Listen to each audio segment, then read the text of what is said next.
Hello students, आज हम पढ़ेंगे silk route link the world. Third वाला चैप्टर है ये लास्ट, जिसमें ये पहला टॉपिक है सिल्क रूट्स ने किस तरीके से वर्ल्ड को लिंक किया था। जो सिल्क रूट है वो अच्छा एग्जाम्पल है कि प्री मॉडर्न वर्ल्ड में किस तरीके से कल्चर और जो ट्रेड था वो दूर दूर कंट्रियों में आपस में किस तरीके से फैला था। तो अगर हम सिल्क रूट की बात करें तो इसका नाम सिल्क रूट कैसे पड़ा, तो यहाँ पर चाइनीज़ कार्गोज जाते थे सिल्क के, यानी कि रॉ मटेरियल जाता था चाइना से सिल्क का, तो इस वजह से इनका रूट का नाम जो है सिल्क रूट पड़ा। उसके अलावा हिस्टोरियंस ने भी इसको आइडेंटिफाई सिल्क रूट के रूप में ही किया था। अच्छा, इस सिल्क रूट के ज़रिए क्या हुआ था कि एशिया के जो वास्ट रीजन्स थे, अलग अलग प्रदेश थे, बड़े बड़े एरियाज़ थे एशिया के, वो अलग अलग कंट्रियाँ आपस में जुड़ गई क्योंकि एक जगह से दूसरी जगह लोग पहुँचे। ठीक है, और उसके अलावा एशिया, यूरोप और ये जो नॉर्थ अमेरिका है इससे भी जुड़ा।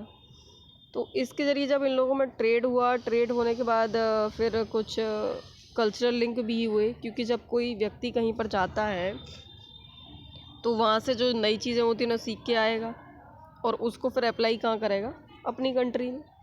तो इस तरीके से लोग एक दूसरी कंट्रियों में गए इसी रूट के ज़रिए।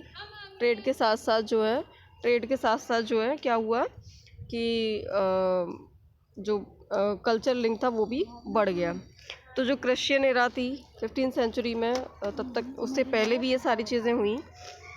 अब देखो यहाँ पर क्या है कि जो चाइनीज़ पोट्री थी केवल वही इस रूट से नहीं गई, बल्कि इसके अलावा क्या हुआ कि इंडिया और जो साउथ ईस्ट एशिया है वहाँ से टेक्सटाइल और जो मसाले वगैरह थे वो भी इसी रूट से गए थे। उसके अलावा रिटर्न में अगर देखा जाए तो गोल्ड, सिल्वर जैसे जो प्रीसियस मेटल थे, यानी बहुत ज़्यादा इंपॉर्टेंट जो मेटल्स थे, बहुमूल्य जिन्हें कह सकते हैं, वो यूरोप से एशिया लाए गए।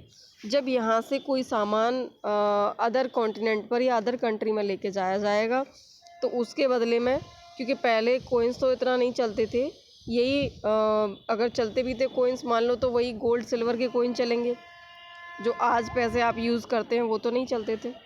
तो इस वजह से वहाँ से जो ये लोग लेकर के आते थे उसके बदले वो गोल्ड और सिल्वर ही होता था, और भी मेटल्स होते थे और भी ज़रूरी चीज़ें होती थी, वो सब रिटर्न होकर के किधर आती थी, एशिया के लिए आती थी यूरोप से। जबकि यहाँ से क्या जाता था एशिया से, मसाले और टेक्सटाइल, और उधर चाइना से क्या जाता था, जो सिल्क था रॉ मटेरियल के रूप में वो जाता था। इसके साथ साथ क्या हुआ कि ये तो ट्रेड की बात हुई कि भाई सामान गया आया, एक्सचेंज हुआ, ये ट्रेड एक्सचेंज हो गया। उसके अलावा क्या हुआ कि कल्चरल एक्सचेंज भी होना शुरू हो गया। इसी रूट से क्रिश्चियन मिशनरीज और जो मुस्लिम प्रीचर्स, जिन्हें हम कह सकते हैं कि जो ईसाई धर्म के प्रचारक थे और जो मुस्लिम धर्म के प्रचारक थे, वो लोग भी इसी रूट से एशिया के अंदर आए थे। इसके अलावा जो बुद्धिज़्म था वो इंडिया से बाहर स्प्रेड हुआ, वो भी इसी रूट से हुआ। तो इस तरीके से अगर हम सिल्क रूट की बात करें तो सिल्क रूट ने पूरे वर्ल्ड को कहीं ना कहीं जोड़ा है। तो सिर्फ ट्रेड में ही नहीं, उसके कल्चरल लिंक भी बढ़े हैं।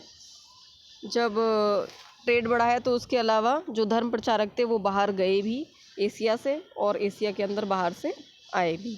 तो आई होप ये आप लोगों को क्लियर हो गया होगा, और इसके रिलेटेड कुछ जो भी ज़रूरी क्वेश्चन होंगे बोर्ड के हिसाब से वो मैं डिस्क्रिप्शन में डाल दूँगी शाम तक।